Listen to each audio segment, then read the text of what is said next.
பெஞ்சல் புயல் மழையின் காரணமாக வேலூர் மாவட்டத்தில் கடந்த 2-3 நாட்களாகவே இரவு பகல் தொடர்ந்து பலத்த மழை பெய்து வருகிறது. இதனால் தாழ்வான பகுதிகளில் தண்ணீர் பெருக்கெடுத்து ஓடுகிறது. மேலும் மாவட்ட நிர்வாகமும் தாழ்வான பகுதிகளில் தேங்கியுள்ள தண்ணீரை அகற்றுவதற்கு தேவையான நடவடிக்கைகளை எடுத்து வருகிறது.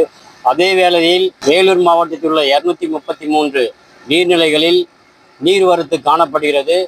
10 ஏரிகளில் முழுவதுமாக நீர் நிரம்பியுள்ளது. மேலும் பல ஏரிகளுக்கு நீர்வரத்து வந்து கொண்டுள்ளது.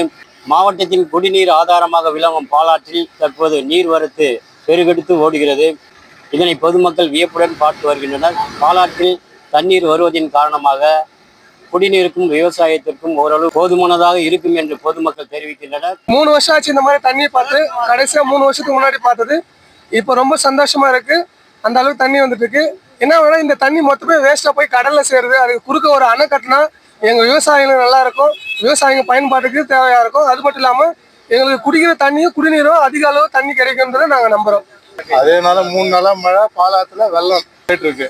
அது ஒரு பக்கம் சந்தோஷமா இருந்தாலும் போக்குவரத்துக்கு ரொம்ப இடைஞ்சலா இருக்கு. கிரீன் சர்க்கிள்ல இந்த பாலாற்றில் தண்ணி மிக மகிழ்ச்சியாக இருக்கிறது. விவசாயிகள் எல்லாம் சந்தோஷப்படுகிறார்கள்.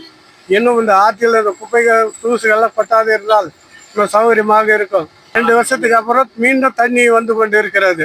ஜனங்களுக்கு ரொம்ப சந்தோஷம். குடிநீர் நல்லா இருக்குது. அதே வேளையில் நீர்நிலைகளில் தண்ணீர் வரத்து இருப்பதால் அப்பகுதிகளுக்கு பொதுமக்கள் யாரும் செல்ல வேண்டாம் எனவும் மாவட்ட நிர்வாகம் தெரிவித்துள்ளது. டிடி தமிழ் செய்திகளுக்காக வேலூரிலிருந்து மோகன்.